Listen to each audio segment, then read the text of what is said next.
Hi guys, in today's video I am going to show you how you can withdraw Cryptoguru to bank account.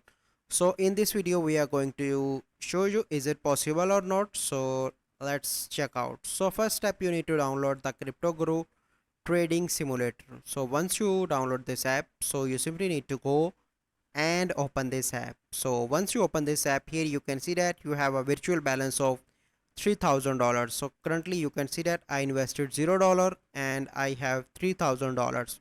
So how I can withdraw that into my bank account? So let me show you on to the Google. Here you can see that it educates beginner trader about the basics of trading in the crypto market without exposing real funds to risk. So basically this is a trading simulator that help you to learn how to trade. So you cannot withdraw that balance into your bank account. So I hope you find this video helpful. If you find this video helpful, must like this video, subscribe to our YouTube channel for future videos. We'll see you in the next video. Thank you. Have a good day.